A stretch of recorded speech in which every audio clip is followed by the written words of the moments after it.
Saksi, halos 4 na milyong pisong halaga ng vape na hindi umano rehistrado ang nasabat sa buy bust sa Quezon City.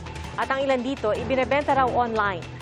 Saksi, si Marisol Abduraman, exclusive. Kahong-kahong vape ang nasabat ng CIDG sa isang buy bust sa Quezon City. Natuntun ito sa isang bodega sa pamamagitan ng intelligence information tungkol sa isang grupong nagbebenta ng vape na unregistered. Dapat po dito lahat po ng importation, sale, manufacturing, or even distribution, dapat dumadaan po sila sa DTI.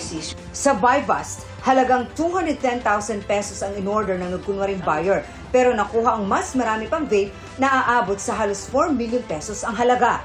Nagbebenta rin po sila online. So, may mga physical store, meron din pong online stores na kanilang target market.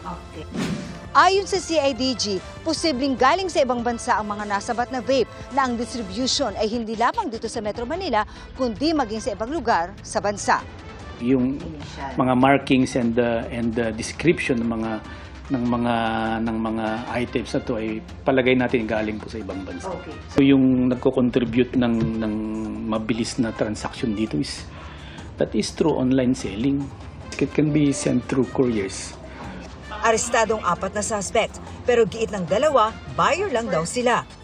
Wala po kaming alam. Hindi nga po namin kilala kung sino yung supplier niya. Tapos ganun na yung nangyari sa amin. Online seller lang po kami. Nandun po ako for bibili lang po ng product. Akala nila babae po yung katransaction po nila. Tapos akala din po nila ako may-ari. Ang 2 naman, sinabing mga trabahador lang daw sila. Nasaan ang may-ari?